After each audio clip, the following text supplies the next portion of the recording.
According to the UN Habitat, Africa is experiencing unprecedented rates of urbanization, averaging 3% per year. This is mainly due to high population growth and high rates of rural to urban migration. Urbanization is faster in Africa than any other continent. As a result, it is estimated that by 2013, Africa will cease to be a rural continent. As people move to cities in search for employment, many find themselves living in slums, where they struggle to access basic services including housing, health, safe water, and sanitation. To transform African cities, Comic Relief, a UK-based charity, is supporting urban communities facing multiple shelter deprivation in Kampala City, Lusaka, Zambia, and Cape Town, South Africa, to improve their living conditions through community-driven solutions.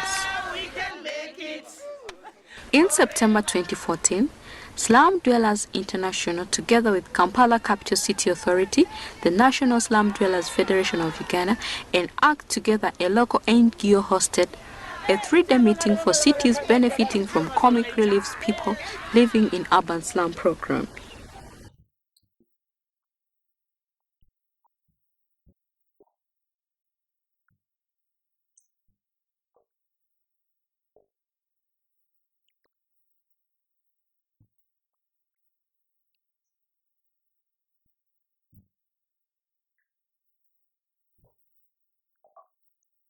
From the workshop, participants shared experience on slum transformation as well as discussing ways of strengthening partnerships and peer-to-peer learning. The central aspect of this program is the role of slum dwellers as a significant part of the solution to long-term incremental upgrading of slum areas. My name is Michael Krause. I'm coming from an organization called Violence Prevention Through Urban Upgrading. For me, it's very interesting to see the different approaches, which are very similar in the different countries. So we got examples from Zambia, from South Africa, basing from on Uganda. their common experiences and opportunities as shared in the workshop. Slum Dwellers Federation in Kampala, Lusaka, and Cape Town have developed locally responsive and appropriate city funds which support communities in united networks to design, manage, and upgrade their settlements.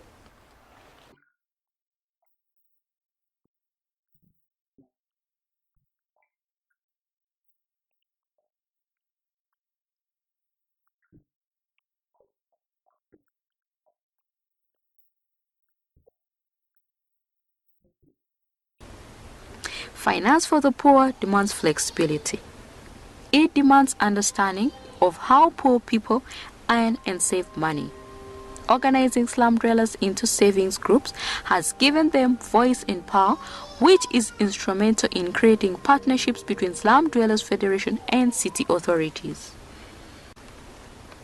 In Zambia, the Federation has 2 funds, an Urban Poor Fund and a City Fund. The Urban Poor Fund currently operates regionally and is controlled and managed by the Federation. The fund is also used as an advocacy tool that introduces communities to a saving culture and rituals of the Federation. In Uganda, the National Slum Dwellers Federation has set up a National Urban Poor Fund that provides capital in the form of loans to saving groups of community upgrading projects.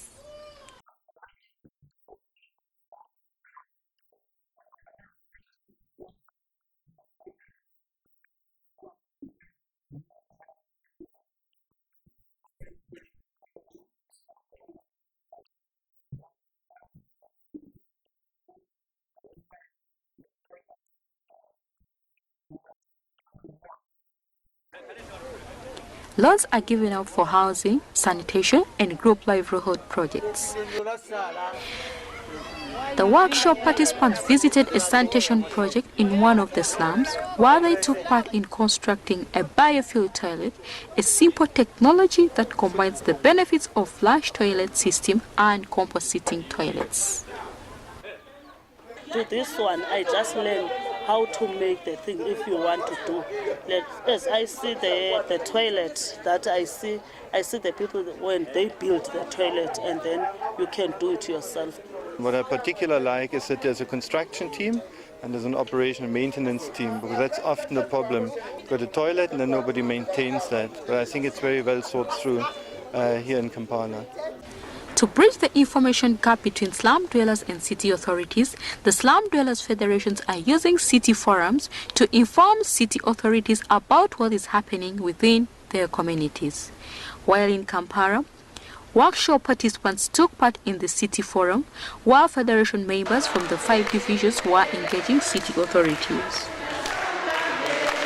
The city dialogue or the forums provide us with a platform through which we are able to exchange information, and we can hear from the people living in the slums, their issues, their ideas about development, and as a city administration we can also disseminate information, especially from the point of view of creating awareness, but also from a regulatory angle. Today we had members from all the slums in Kampala having an interaction with the city administration and political leaders in the city. We also have had a chance to have the city profile report launched, and the information that is coming through in the data shows that actually 70% of the city population live on 12% of the land in the city. We do have forums in Zambia. The recent one that we had was in the Copper Belt, where we invited the mayor of the city, all those stakeholders. And this is also what I've seen today. And one thing that has really impressed me is the way the forum was arranged. We don't have to go to the council and make noise, no, but we have to have this platform of shared with dialogue, not the way some people will toy or make noise or ban whatever. No, gone are those days. Let's dialogue at the table. The Zambian Federation shared the experience of working with the University of Zambia in building the capacity of local authorities in participatory urban planning. So there's a course on slum upgrading, there's a course on transition, and there's a course on infrastructure. So these are crucial courses, but all these are actualized, they are tested through the studio project. So there's emphasis on informality, and there's emphasis on practical learning, and there's emphasis on building partnerships. These are the 2 critical courses. At the end of the 3 days meeting, participants made action plans to take forward lessons learned. Key lessons include building strong partnerships, strengthening the urban poor's voice to influence slum upgrading, and policy formulation process. So partnerships for me is very crucial, and we should never leave academia behind, because we need to test ideas and we need to throw some ideas, bring in some other new thinking. So partnerships is crucial, and I think through forums we can actually actualize change, and change could bring opportunity. Change in terms of policies, in terms of laws, and change in terms of thinking and in terms of attitude.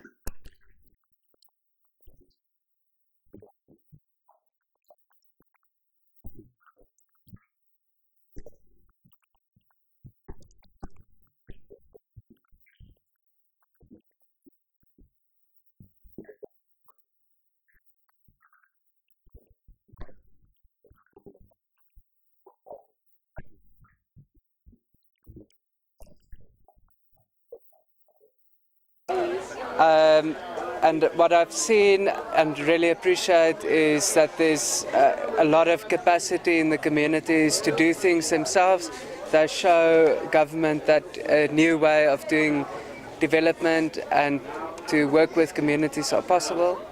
So I think what I'm taking home is that we in South Africa we will build stronger community bases through the programs of profiling informal settlements, and then how do we use this information and the community capacity to build a new and stronger partnership with the city.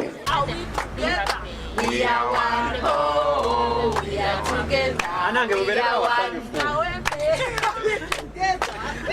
one, oh, we are together. We are one. Federation, now we together. We are one, oh, we are together. We are one. Federation, now we together. We are one.